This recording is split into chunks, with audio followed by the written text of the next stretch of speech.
करेंगे।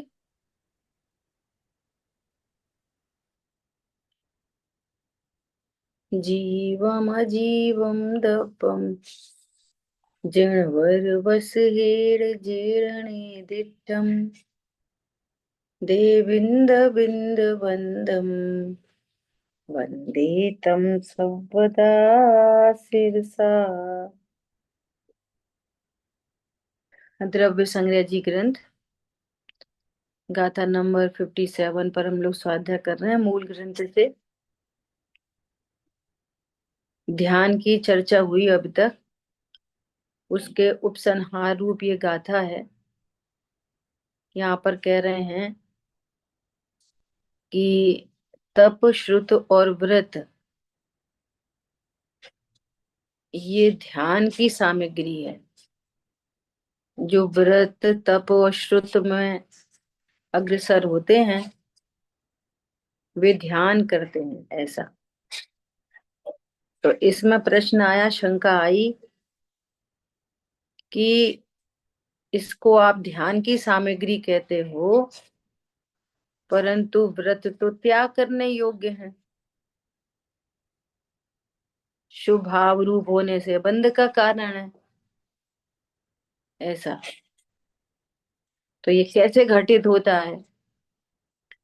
तो पूज्यपाद आचार्य देव का उदाहरण देते हुए कह रहे हैं कि अव्रतों से पाप बंद होता है, व्रतों से पुण्य बंद होता है, और दोनों के अभाव से मोक्ष होता है। इसके ही अंतर्गत आगे चर्चा की है। क्या चर्चा की है? कि मुनिराज को तो त्रिगुप्ती होती है ना। तो उनको महाव्रत कैसे हुआ, वो महाव्रत एक देश रूप कैसे हुए, ये अपना विषय चल रहा था, है ना। तो बहुत सुंदर चर्चा आई यहाँ पर कि अहिंसा महाव्रत में यद्यपि जीवों के घात की निवृत्ति है, तो भी जीवों की रक्षा करने में प्रवृत्ति है। उसी प्रकार सत्य महाव्रत में असत्य वचन की का यद्यपि त्याग है, तो भी सत्य वचन में प्रवृत्ति है। आचौर्य महाव्रत में यद्यपि दिए बिना कोई वस्तु लेने का त्याग है, परंतु दी गई वस्तु लेने में प्रवृत्ति है ना। इस प्रकार एक देश प्रवृत्ति की अपेक्षा से ये पांचों महाव्रत देश व्रत हैं। कितनी गजब की बात है। उन देश व्रतों का त्रिगुप्ती लक्षण निर्विकल्प समाधि के काल में त्याग का क्या अर्थ है? और जब उपयोगात्मक निर्विकल्प समाधि होती है, निर्विकल्पता होती है, तब क्या होता है कि अशुभ तो पहले से ही नहीं था, अब शुभ भाव रूप प्रवृत्ति भी नहीं हुई। तो उस शुभ भाव रूप प्रवृत्ति का त्याग हो गया। ये त्याग का अर्थ है। देखो, जिस प्रकार हिंसा आदि 5 अव्रतों की निवृत्ति है, उसी प्रकार एक देश व्रतों की भी निवृत्ति है। ख्याल में आई बात? जिस प्रकार अशुभ की निवृत्ति है, उसी प्रकार शुभ की से भी निवृत्ति हो गई। किस लिए? त्रिगुप्त अवस्था में प्रवृत्ति और निवृत्ति रूप विकल्प का स्वयमेव अवकाश नहीं है। वे उत्पन्न ही नहीं होते, स्वयमेव नहीं होते। ऐसा नहीं है। देखो, अभी शुभ भाव रूप भाव चल रहे हैं, स्वाध्याय करें, स्वाध्याय सुने, है ना। तो अशुभ को कोई बल जोरी से हटाना पड़ा, शुभ भाव है, अशुभ का त्याग हो गया सहजता से, स्वयमेव स्वयमेव हुआ, करना नहीं पड़ा। इसी प्रकार जब निर्विकल्प अनुभूति का काल है, तो क्या हुआ? वो शुभ का भी स्वयमेव सहज पने से उसका त्याग हो गया। ख्याल में आई बात? अब देखो, अनादि से त्याग करना है, कर्तृत्व भाव है ना, मिथ्यात्व रूप। तो ये त्याग शब्द आया, तो त्याग मतलब कुछ करा, कुछ हटाया, कुछ मिलाया। अरे जानने देखने वाला जीव क्या करेगा? क्या करेगा? स्वपर प्रकाशक स्वरूप क्या करेगा? स्व का लक्ष्य हुआ तो अशुभ राग भी उत्पन्न नहीं हुआ, सहज बने, उसको कहेंगे त्याग हुआ। बस इतनी सी बात है। कुछ करना धरना थोड़ी पड़ता है। ख्याल में आई बात? ऐसा। अथवा अवस्था में वही निश्चय व्रत है, ये है निश्चय व्रत। तो वो जो व्यवहारु व्रत है ना, उसके तो फिर भी त्याग की बात है, लेकिन वो होता स्वयमेव है। स्वभाव सन्मुख होने पर उसका त्याग स्वयमेव होता है। जैसे शुभ भावों में आने पर अशुभ का त्याग स्वयमेव हो जाता है, ऐसे शुद्ध भावों में आने पर शुभ का स्वयमेव त्याग हो जाता है। कुछ करने धरने की बात थोड़ी है, कोई बहुत मेहनत, कोई कोई टग ऑफ वार चल रही है, कोई झंझट चल रहा है, कुछ नहीं। शुभ भाव में आए तो अशुभ का त्याग हो गया, शुद्ध भाव में आए तो शुभ का भी त्याग हो गया। लेकिन उस शुद्ध भाव का भी त्याग करना है कि नहीं? अरे उसका थोड़ी त्याग करना है, उसके लिए ही तो पूरा कार्यक्रम किया है, प्रणति में शुद्धता प्रकट हो। ख्याल में आई बात? ऐसा। देखो अब बहुत अच्छे एग्जाम्पल से, भरत चक्रवर्ती के एग्जाम्पल से आगे बात कह रहे हैं। किस लिए? क्योंकि उसमें पूर्ण निवृत्ति है। उस निश्चय व्रत में क्या है? पूर्ण निवृत्ति हो गई निश्चय व्रत के अंदर, पूरी शांति हो गई, निश्चिंता हो गई। ऐसा। दीक्षा के पश्चात 2 घड़ी में ही भरत चक्रवर्ती ने जो मोक्ष प्राप्त किया, उसने भी जिन दीक्षा लेकर विषय कषाय की निवृत्ति रूप व्रत के परिणाम क्षण मात्र थोड़े समय कर पश्चात शुद्धोपयोग रूप रत्नत्र निश्चय व्रत नामक वीतराग सामायिक नामक निर्विकल्प ध्यान में स्थिर होकर केवल ज्ञान प्राप्त किया है। क्या किया?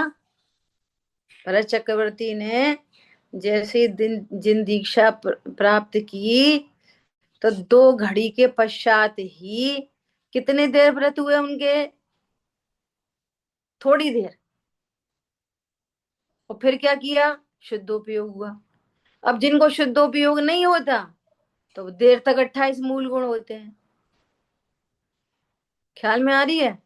अब जब इन जिन्होंने निश्चय चारित प्रकट हुआ और थोड़ी देर के लिए छठवें गुण स्थान में आए और फिर वापस छपक श्रेणी आरोहण हुआ, तो जरूरत ही नहीं पड़ी उन व्रतों की।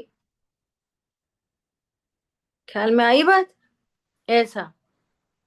उसके अभाव की बात चल रही है ना, तो ये कह रहे हैं, तो कह रहे हैं वो निश्चय व्रत के अभाव की बात नहीं चल रही है, उस व्यवहार व्रत के अभाव की बात चल रही है। आई बात समझ में? ऐसा। परंतु उन्हें व्रत का परिणाम थोड़े समय रहने से लोग उनके व्रत के परिणाम को नहीं जानते। देखो कोई मुनि धर्म अंगीकार करता है तो छठवा सातवां असंख्यात बार होता है ना? और असंख्यात बार होने पर फिर छपक श्रेणी आरोहण चढ़े तो केवल ज्ञान ले लेते हैं, है ना? तो लोगों को तो उनके व्रत दिखाई नहीं दिए। उसी समय भरत चक्रवर्ती ने दीक्षा विधान का कथन किया जाता है। कैसे किया जाता है सुनो। श्री वर्धमान तीर्थंकर परम देव के समक्षण में श्रीणिक महाराज ने प्रश्न किया। हे भगवान, भरत चक्रवर्ती को जिन दीक्षा लेने के पश्चात कितने समय में केवल ज्ञान हुआ? तो श्री गौतम स्वामी ने उत्तर दिया, हे श्रेणिक, पंच मुष्टि से केश लोच करके कर्म बंधन की स्थिति तोड़ते हुए केश लोच के पश्चात तुरंत ही भरत चक्रवर्ती ने केवल ज्ञान प्राप्त कर लिया। व्यवहार व्रत किनको होते हैं? व्यवहार व्रत उनको होते हैं जो छपक श्रेणी आरोहण नहीं चढ़ पा रहे, तो मुनिराज अशुभ में तो जाएंगे नहीं, तो शुभ में रहेंगे, और शुभ में रहेंगे तो तुरंत शुद्धोपयोग में जाएंगे, शुद्धोपयोग में रह नहीं पाएंगे तो शुभ में आ जाएंगे, फिर शुभ में आ जाएंगे, फिर शुद्धोपयोग में जाएंगे, शुद्धोपयोग में जाएंगे, फिर शुभ में आ जाएंगे। ऐसा कार्यक्रम चलता है। और छपक श्रेणी आरोहण चढ़े तो छठवें में नहीं आएंगे, केवल ज्ञान की प्राप्ति करेंगे। ऐसा। शुभ के ठीक है। शुभ का। हाँ, यहाँ शिष्य कहता है कि इस पंचम काल में ध्यान नहीं है, क्योंकि इस काल में उत्तम उत्तम सहनन का अभाव है, और 10 तथा 14 पूर्व का श्रुत ज्ञान भी नहीं है। देखो, ये अपन आगे अभी पढ़ेंगे, उससे पहले मुझे ऐसा विकल्प है। देखो, ये समझना कि राग कहीं भी हो, पहले गुणस्थान में, चौथे में, पांचवे में, छठवे में, फिर वहां तो अबुद्धि पूर्वक है, छपक श्रेणी आरोहण है वहां तो, जहां कहीं भी राग हो, तत्व ज्ञान ये है कि राग ये है। तत्व ज्ञान क्या है? राग तो अभाव करने लायक ही है। ठीक है, हे है। अब हे शब्द का क्या अर्थ है? कल एक बहुत बड़ी गोष्ठी हुई थी, है ना? पुण्य भाव हे है, पुण्य भाव हे है तो करें नहीं। अरे करें धरें की का मैटर नहीं है। ज्ञाता वस्तु है तो वहां करने का तो कोई प्रश्न ही नहीं है। आत्मा अमूर्त ज्ञाता वस्तु करे कि हटाए कि मिलाए, कुछ जान है बस। जानता है बस। ख्याल में आ रही है? तो जानने में क्या जानता है? जानने में, जानने में ये जानता है कि जब स्वरूप नहीं जाना था, आगम नहीं पड़ा था, तो ऐसा जानता था कि ये जो अशुभ भाव है ना, ये क्या? मौज मजे के कारण है। क्या जानता था? लड़ो झगड़ो खाओ पियो, TV fridge cooler shopping mall picture, ये सब क्या है? मजे के कारण है, मजे करो, एंटरटेनमेंट। तो उसको ज्ञान कराया कि भाई ये पाप भाव हैं, ये पाप बंध के कारण है। और पूजा पाठ को क्या समझता है? कि हम धर्म करे आए। क्या कर लिया हमने? हमने धर्म कर लिया। तो आचार्य देव ने दोनों की भ्रांति मिटाई। अशुभ भाव का स्वरूप बताया कि ये अशुभ भाव से अशुभ बंध होता है, और अशुभ बंध होने से अघाती कर्म में असाता आदि बनते हैं। वो घाती कर्म तीव्र बंधते हैं अशुभ भाव से। ये ज्ञान कराया। और मंद कषाय रूप जो शुभ भाव है, उनसे अघाती कर्म में साता आदि बनती है, और घाती कर्म तो अभी भी बनते हैं, शुभ भावों से भी घाती कर्म बनते हैं। ज्ञानावर्णी दर्शनावर्णी मोहिनी अंतरा सब बनते हैं। तो ये ज्ञान कराया। तो हे मतलब कि ये पाप हो चाहे पुण्य हो, इनके आश्रय से कभी सुख नहीं होगा। इसलिए उनको ये कहा ये हे है। हे का अर्थ ये बिल्कुल नहीं है कि मत करो, हे का अर्थ ये नहीं है कि मत करो, करने की बात ही नहीं है। वे तो अशुभ भाव उत्पन्न होते हैं, और ज्ञान का काम है निर्णय करने का। तो ज्ञान में ये निर्णय हुआ कि ये अशुभ भाव है, तीव्र बंध का कारण है। बस इसका ही नाम है हे। क्या बोला? सही सही जानकारी का ही नाम है हे। और जो शुभ भाव में धर्म की भ्रांति थी वो भी मिटी। सुनना ध्यान से। तो क्या पता चला, अरे मैं तो ये समझता था इससे धर्म होगा, परंतु ये तो धर्म का कारण नहीं, भगवान बता रहे हैं ये भी बंध का ही कारण है, ये भी संसार का ही कारण है, इससे धर्म नहीं होगा। इक्वल टू है। हे का मतलब ये नहीं कि ऐसे पाप में तो सब बोलेंगे पाप है पाप मत करो, तो पुण्य है पुण्य मत करो।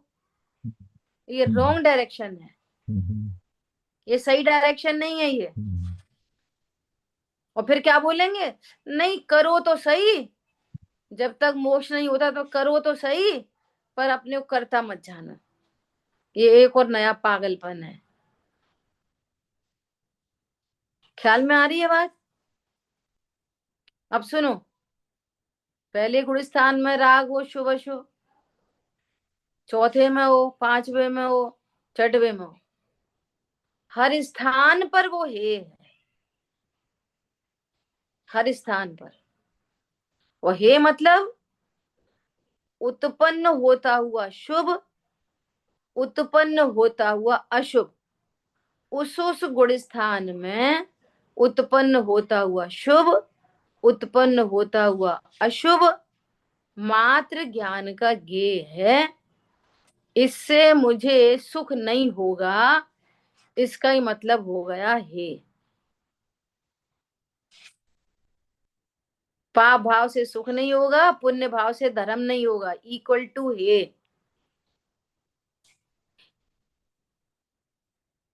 बड़ी बड़ी गोष्ठी चल गई, अब हे शब्द की खुलासा नहीं है।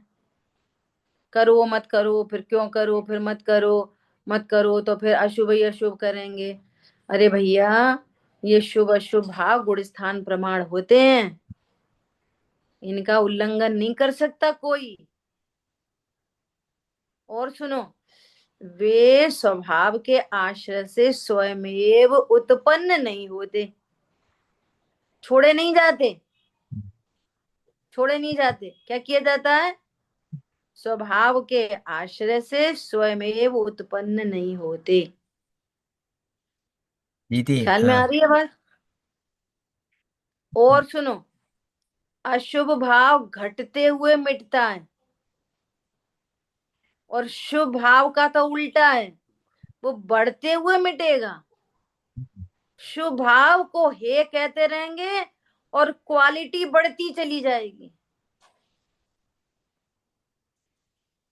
और हे कहते रहेंगे उसको।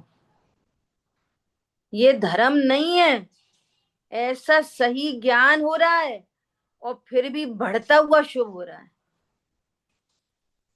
गजब की बात है। समझ में आ रही है बात? बहुत सुंदर है दीदी। ऐसा कितना अच्छा शुभ भाव उत्पन्न हो, तो वो ज्ञान उसका करता नहीं है, उस गुण स्थान में वैसा ही राग होता है, उतना ही होता है। समझ में आई बात? अब ये तो स्यादवाद शैली है कि कौन कहाँ खड़ा है, उसको कहाँ से निकाल के धर्म मार्ग में लगाना है, तो उसको उसके अकॉर्डिंग उपदेश दिया जाता है। जैसे कोई अब बहुत ज्यादा पत्नी बच्चे दुकान मकान में लगा रहे, होश ही हवास नहीं है कि अपना कोई भला करना है, तो उससे ये बोलेंगे भैया तू जिनके लिए पाप कमा रहा है ना, तो इस पाप का फल तू अकेला भोगेगा, बे नहीं भोगवाएंगे तेरे साथ में।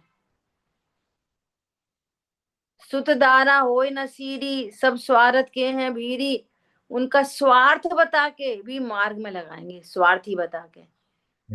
और जब वो सत्य स्वरूप जानेगा, सत्य स्वरूप जानेगा, तो उसका प्रेम पत्नी बच्चों से और अधिक बढ़ जाएगा। समझा के क्या लाए थे कि ये स्वार्थी हैं, और समझ के क्या आया कि ये जीव है। और जीव समझने पर उसको सच्चा वात्सल्य होगा, उनके हित का विचार करेगा, पारमार्थिक हित का विचार करेगा। कहानी कुछ उल्टी उल्टी है। समझ में आ रही है बात? बात सुंदरी थी। मैं ये, समझता था कि हे का अर्थ है त्यागने योग्य है, छोड़ो। हाँ छोड़ो, यही चल रही थी कल ये- गोष्ठी में। आज छोड़ो छोड़ो छोड़ो। अरे छोड़ो ओड़ो नहीं। आज समझ में आया दीदी। हाँ, छोड़ो नहीं, स्वरूप समझो। उसका ही नाम है हे है। ये दोनों बंध के कारण है, ये हे है, बस इतना अर्थ है। उपादेय नहीं, इनके आश्रय से कभी सुख नहीं होगा, न धर्म होगा। ये हो गया हे, बस। समझ आई बात? ये समझना। और देखो, और क्या मुझे विचार आया कि पत्नी बच्चों का राग हो चाहे देवशाह गुरु का राग हो, सारा ही राग हे है। ठीक है। एक द्रव्य दूसरे द्रव्य को समझा नहीं सकता, उसका कुछ कर नहीं सकता, बिगाड़ नहीं सकता, सुधार नहीं सकता, तो भी बातें बदल जाएंगी, उपदेश बदल जाएंगे। क्या उपदेश देंगे? मालूम है कि एक द्रव्य दूसरे द्रव्य को समझा नहीं सकता, उसका भला बुरा नहीं कर सकता, तो भी क्या कहेंगे? वे माता पिता शत्रु हैं, बैरी हैं, जो अपने बच्चों को मार्ग में नहीं लगाते, तत्व ज्ञान का उपदेश नहीं देते, वे उनके बैरी हैं। ऐसा कह के भी मोक्ष मार्ग में लगाया। और तुम उन्हीं उन्हीं के पीछे पड़े रहो तो क्या बोलेंगे?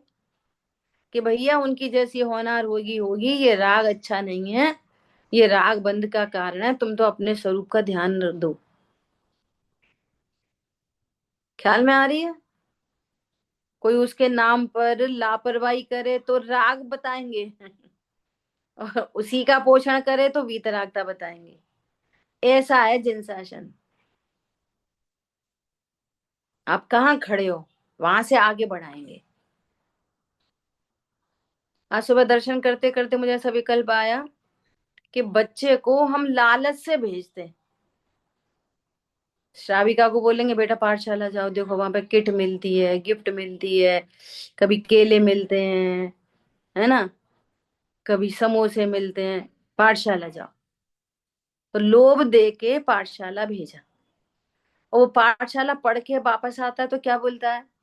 शुद्ध आत्म है मेरा नाम, मात्र जानना मेरा काम। समझ में आ रही है बात? केला देने भेजा था, काय के लिए भेजा था? अभी अपन उससे बोलते हैं कि भाई आलू नहीं खाएंगे, केला खाएंगे, और बच्चा और बड़ा हुआ तो क्या बोलते हुए आता है? अरे मैं तो अनाहारी हूँ। तब शुद्ध खाना कि अशुद्ध खाना? आलू खाना कि केला खाना? समझ में आ रही है बात? उपदेश कैसे है, वस्तु स्वरूप कैसा है, कैसे मार्ग में लगाया जाता है जीवों को। ये शुभ अशुभ हे का अर्थ क्या होता है?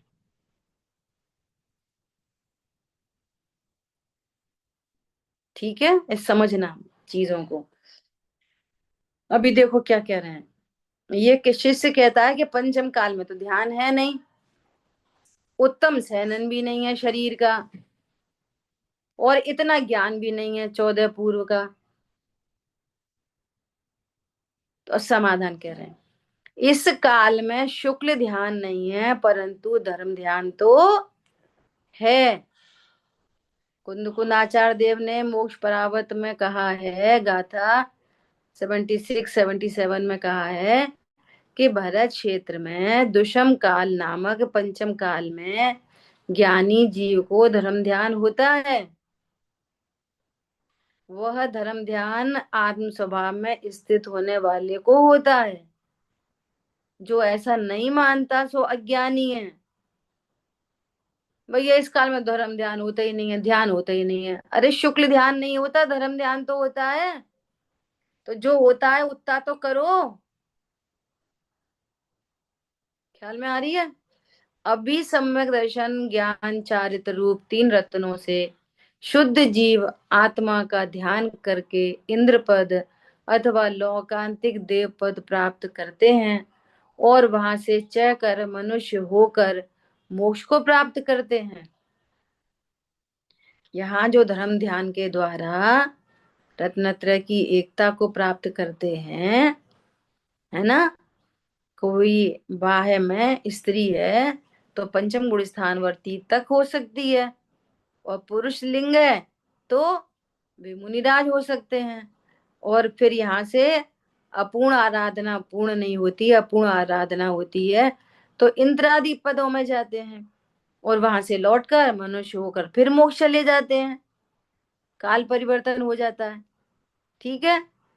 उसी प्रकार तत्वानुशासन नामक ग्रंथ में गाथा 83 में कहा है कि इस समय पंचम काल में जिनेन्द्र देव शुक्ल ध्यान का निषेध करते हैं, परंतु श्रेणी आरोहण से पूर्ववर्ती धर्म ध्यान का अस्तित्व बताया है। शुक्ल ध्यान से पहले जो धर्म ध्यान है उसका तो अस्तित्व बताया है, तथा जो ऐसा कहा है कि उत्तम सेनन का अभाव होने से ध्यान नहीं होता, ये तो उत्सर्ग वचन है।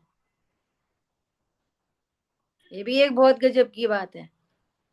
जो जिनको शुक्ल ध्यान होता है बाह्य में, उनको उत्तम सहनन होता है, लेकिन उत्तम सहनन से श्रेणी आरोहण नहीं होता। शरीर के सहनन से थोड़ी आरोहण होता है। ख्याल में आ रही है बात? ऐसा अपवाद रूप व्याख्यान से जो उपशम श्रेणी और छपक श्रेणी में शुक्ल ध्यान होता है, और वह उत्तम सहनन से ही होता है, परंतु अपूर्व करण आठवें गुण स्थान से नीचे गुण स्थानों में जो धर्म ध्यान होता है, वह पहले तीन उत्तम सहनन का अभाव हो तो भी अंतिम तीन सहनन में भी होता है। क्या बोला? 6 प्रकार के सहनन में वो वज्र वृषभ नाराज सेनन नाराज सेनन, है ना, वो सारे सेनन के नाम है ना। तो क्या कह रहे हैं कि अगर उत्तम तीन सेनन नहीं हो तो धर्म ध्यान तो नीचे वाले सेनन में भी हो जाता है।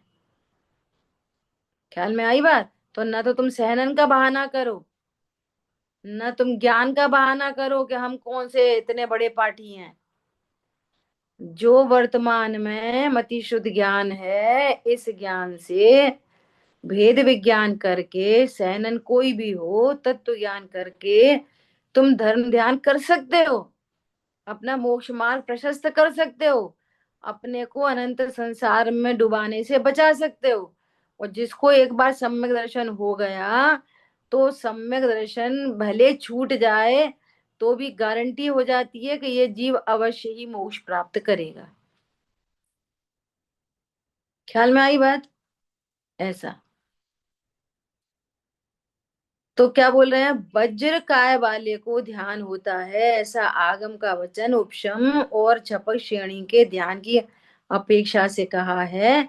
यह वचन नीचे के गुण स्थानों में धर्म ध्यान का निषेधक नहीं है। ठीक है। इसी प्रकार जो इस प्रकार कहा है कि 10 तथा 14 पूर्व के शुद्ध ज्ञान से ध्यान होता है, वह भी उत्सर्ग वचन है। उत्सर्ग वचन मतलब सुपीरियर मोस्ट कथन है, ऐसा समझ लो। अपवाद व्याख्यान से तो 5 समिति और 3 गुप्ती के प्रतिपादक सारभूत शुद्ध ज्ञान से भी ध्यान होता है। बहुत अल्प ज्ञान हो तो शिवभूति मुनिराज प्रसिद्ध है कि तुस मास भिन्नम के उच्चारण से ही उनको इतना सा ज्ञान था, बस दे आत्मा भिन्न है। सम्यक दर्शन हो गया, मुनि धर्म अंगीकार हो गया, और इतने इतने से ही ज्ञान से वे पाठी नहीं थे बहुत बड़े, है ना, और केवल ज्ञान हो गया। तो केवल ज्ञान के लिए क्या चाहिए? मैं आत्मा हूं ऐसा सम्यक ज्ञान चाहिए बस। बाकी चीजों का ज्ञान कम हो ज्यादा हो कोई फर्क नहीं पड़ता। तो दोनों का समाधान किया। क्या कह रहे हैं?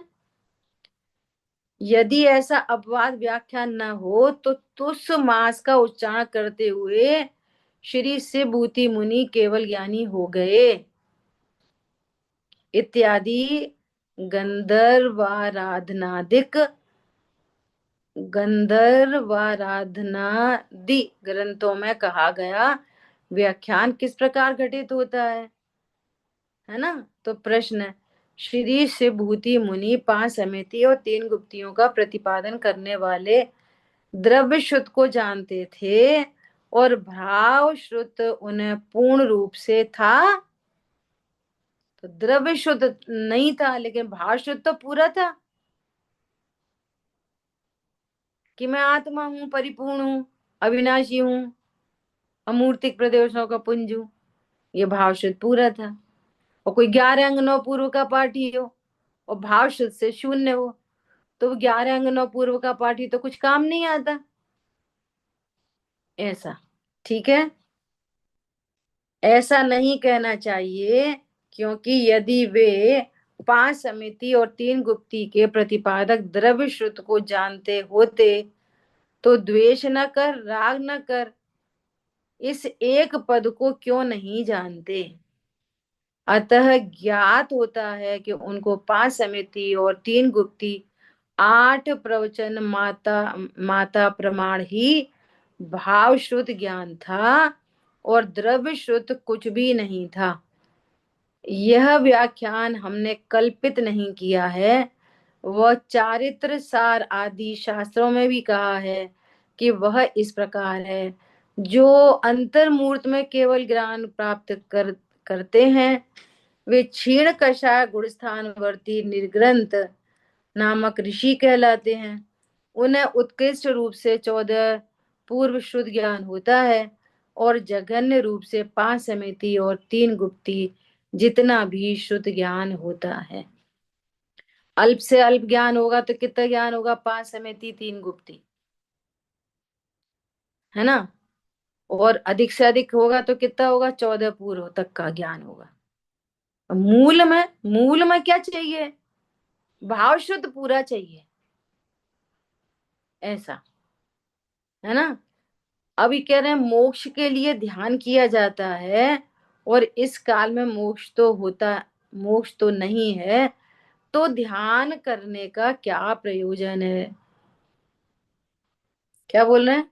मोक्ष के लिए ध्यान किया जाता है और इस काल में मोक्ष होता नहीं है तो ध्यान करने का क्या प्रयोजन है? जैसे निश्चयवासी की वो सब चल रही है ना, ऐसे ऐसे ही तर्क वितर्क हैं ये। ऐसा नहीं है क्योंकि इस काल में भी परंपरा से मोक्ष है। परंपरा से मोक्ष किस प्रकार है? आगामी भवों में वो मोक्ष चला जाएगा। परंपरा से मोक्ष मतलब इस भव में नहीं जाएगा तो आगामी भवों में वो मोक्ष चला जाएगा, ऐसा। उत्तर, ध्यान करने वाला ध्याता स्वशुद्धात्मा की भावना के बल से संसार की स्थिति अल्प कर स्वर्ग में जाता है। क्या बोल रहे हैं? ध्यान करने वाला ध्याता स्वशुद्धात्मा की भावना के बल से संसार की स्थिति को क्या करता है? अल्प, 2-4 भव जितनी बस संसार की स्थिति अल्प करता है और अभी कहाँ चला जाता है? स्वर्ग में चला जाता है। वहां से आकर मनुष्य भव में रत्नत्रय की भावना प्राप्त कर शीघ्र मोक्ष जाता है। जो भरत, सगर, रामचंद्र, पांडव आदि मोक्ष गए हैं वे भी पूर्व भव में भेदा भेद रत्नत्रय की भावना से संसारी की स्थिति घटाकर फिर पश्चात मोक्ष गए। उसी भव में सम्यक दर्शन हुआ, उसी भव में ध्यान किया और उसी भव से मोक्ष गए, ऐसा नहीं। पूर्व भव में रत्नत्रय की आराधना करके आए हैं और वहां से संसार की स्थिति घटा के आए हैं। और कितनी घटा घटा के आए हैं कि एक ही भव मात्र, और उस भव से मुक्त चले गए। ख्याल में आ रही है बात? ऐसा। इससे क्या सिद्ध हो रहा है कि उपरोक्त कथन अनुसार अल्प शुद्ध ज्ञान से भी ध्यान होता है। ओहो प्रभु, ये जानकर क्या करना, दुर्ध्यान छोड़कर ध्यान करना, ऐसा समझाया जाता है। जग प्रपंच में नहीं पढ़ो। ये पंडित साहब की पुस्तक है, संस्मरण वाली। इसमें एक संस्मरण कहा कि एक भैया पंडित साहब को मिलने आए, तो उन्होंने देखा कि वो वॉशरूम गए हैं, तो वो खड़े होके इंतजार करने लगे। तो पंडित साहब जब आए, तो पंडित साहब ने बोला कि और बताओ कैसे आए, कितनी देर हो गई आके? तो उन्होंने बोला कि कुछ नहीं, बस अभी आए, 3-4 मिनट हुई, ऐसा बोला। तो क्या कर रहे थे 3-4 मिनट? कि कुछ नहीं, आपका इंतजार कर रहे थे। तो पंडित साहब ने क्या कहा कि 3-4 मिनट में एक पाठ पढ़ लेते।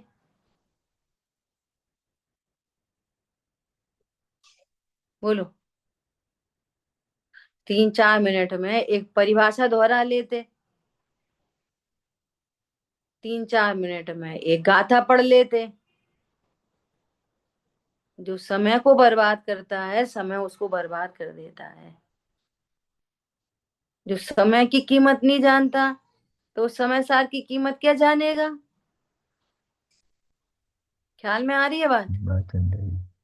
और यहाँ तो समय के बर्बादी का ढेर लगा ही पड़ा है, उनकी तो बात ही क्या करो।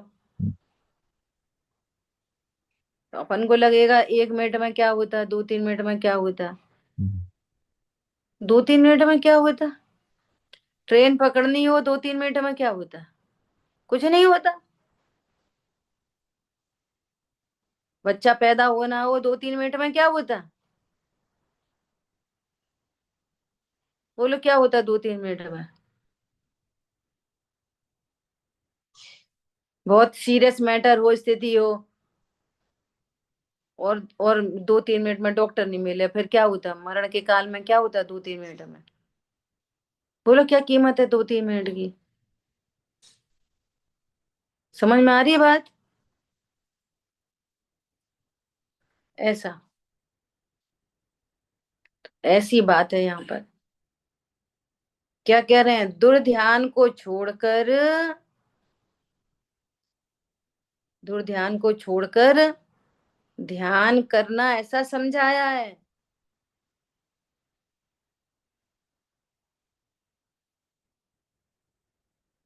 क्या बोले?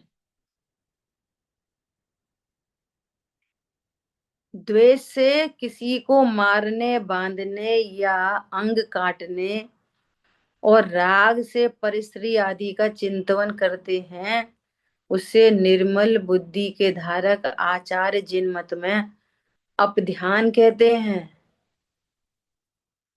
ऐसा अब ध्यान मत करो, दुर्गति होएगी।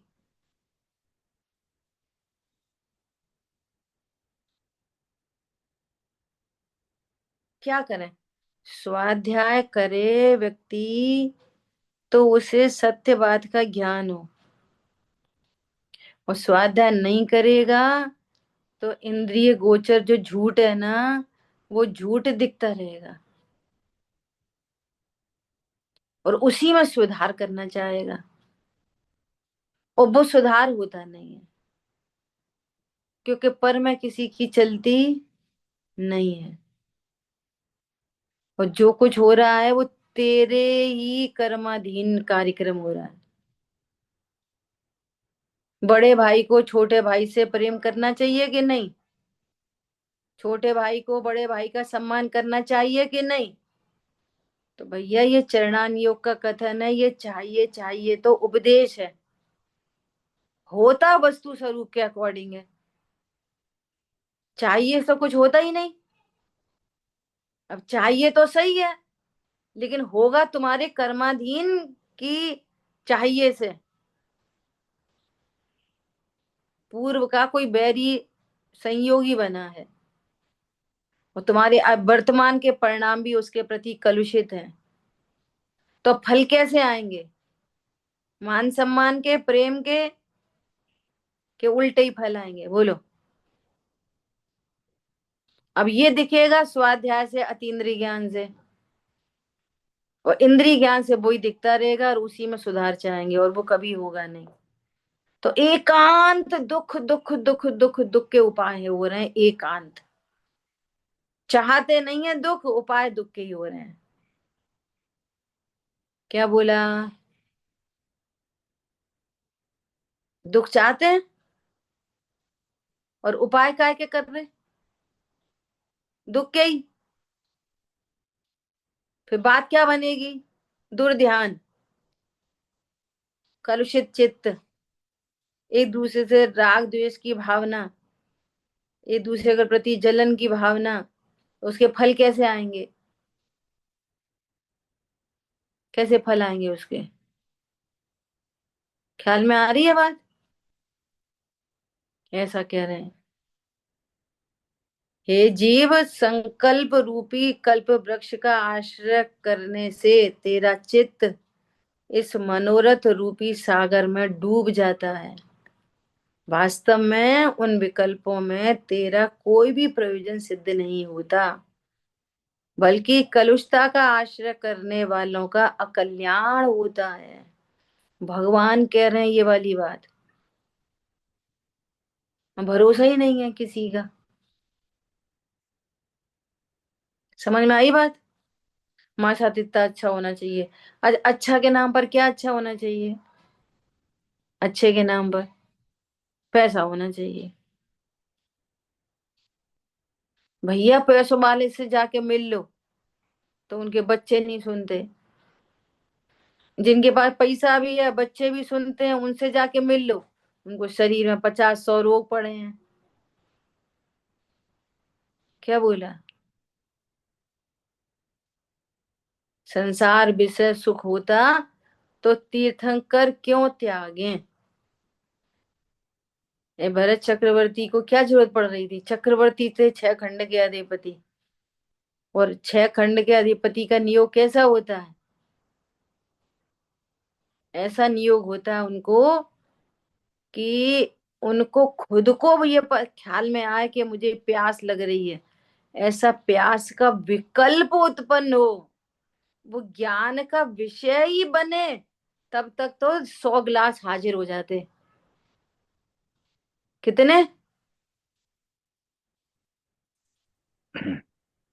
एक एप्पल जूस का, एक पाइनएप्पल जूस का, एक सादा पानी, एक ठंडा पानी, एक गर्म पानी, एक एक काढ़ा का पानी, एक मैंगो शेक, एक क्या क्या लगा लो, एक बादाम शेक, एक बादाम मिल्क, एक बटर मिल्क, सब इतने गिलास खड़े हो जाते हैं विकल्प मात्र से। एक भी रानी ऐसी नहीं होती जो उनकी अवज्ञा करे। समझ में आ रही है? तो कितने सुखी ऐसे सुख को क्यों छोड़ के चले जा रहे? कोई और सुपीरियर मोस्ट चीज होगी ना उसके अगेंस्ट में। और ये अज्ञानी जगत उनकी उल्टी पे रीझता है, उल्टी वॉमिट। जिसको वे वॉमिट करके गए हैं वो हमें चाटनी है। सोचो। ख्याल में आ रही है बात? विचार करना बहुत गंभीरता से। ऐसा उन्हें क्या क्या था ये उनको ऐसे जो 6 खंड को छोड़ के जा रहे हैं? समझ में आ रही है बात? कि बाहर में क्या अच्छा चाहिए अच्छे के नाम पे? कुछ भी नहीं है, जान लिया। बोलो। अरे रत्नत्रय अच्छे हैं, इससे अच्छा तो और कुछ नहीं होता। ऐसा प्रकट करने योग्य रत्नत्रय से अच्छा कौन है? त्रिकाली ध्रुव, जिसके आश्रय से प्रकट होते हैं। ऐसा जिस प्रकार दुर्भाग्य से दुखी मन वाले तेरे अंतर में भोग भोगने की इच्छा से व्यर्थ तरंगे उठा करती हैं, उसी प्रकार यदि वह मन परमात्म रूप स्थान में स्फुरायमान हो, तो तेरा जन्म कैसे निष्फल हो? भोग भोगने की तरंगे उठा करती हैं, भोग भोग सकता नहीं है, और दुखी का दुखी बना रहता है। देख लो, बहुत नजदीक से देख लो, वो प्रत्यक्ष दिखाई दे रहा है। लड़की की शादी नहीं हो रही, मम्मी पापा इतने टेंशन में कि पूछो ही नहीं। मैं बेटे की शादी नहीं, शादी नहीं, शादी हो गई तो फिर टेंशन में। तो तुम तो शादी करके सुखी समझ रहे थे।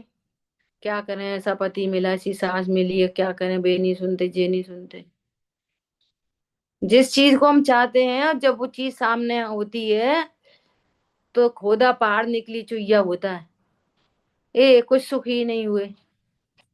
अब बच्चे नहीं है, बच्चे नहीं है, बच्चे नहीं है, बच्चे हो गए, फिर अब टेंशन हो गई फिर से। अब ये छोटे बहुत हैं, बड़े हो जाएं तो फ्री हो, बड़े हुए तो और दूसरी समस्या खड़ी हो गई। ख्याल में आ रही है? नहीं, हमारे बेटा की तो जॉब लग जाए तो बहुत अच्छा है। जॉब लग गई, वो अमेरिका चला गया, अब फिर दुखी रह गए। फिर खड़े के वहीं खड़े रह गए जहां से थे। तो इस पूरे चक्र में सुख कहाँ था? पूरे चक्र में विचार तो करो एक बार। कैसी विडंबना है, मोह की इतनी माया है तीव्र, कि जिस जिस दुख की प्रोसेस से हम निकले, हम रियलाइज नहीं कर पा रहे, उसी दुख की प्रोसेस में वापस अपने बच्चों को झोंकने तैयार हो रहे। अब तुम्हारी शादी करें, तुम भी मरना बेटा जैसे हम मरे थे। फिर कल्पना लोक में जीते नहीं, हम तो बहुत अच्छे लड़का से करेंगे। तो तुम्हारे पिताजी ने भी यही सोची थी, हमने बहुत अच्छे से करी है। समझ में आ रही है बात? अभी भी ये पकड़ में नहीं आ रही कि सुख कहाँ है, हमें सुख का उपाय क्या करना है, कैसे ध्यान से कैसे बचें, कैसे अपना मार्ग प्रशस्त करें, कैसे अति अति पुण्य उदय ममायो प्रभु तुमरो दर्शन पाए। क्या अति पुण्य के उदय से ये समागम मिलते हैं, ऐसे नहीं मिल जाते। ख्याल में आई बात? शेष चर्चा आगे करें। जिन वाणी के ज्ञान से सूझे लोकालो, सो वाणी मस्तक नमो सदा दे तुम दो। बोलिए द्वाशांग जिन वाणी माता की जय जय। हो। जय सभी। हो। जय हो। जय जय जिनेन्द्र। श्री बहुत सुंदर विजय।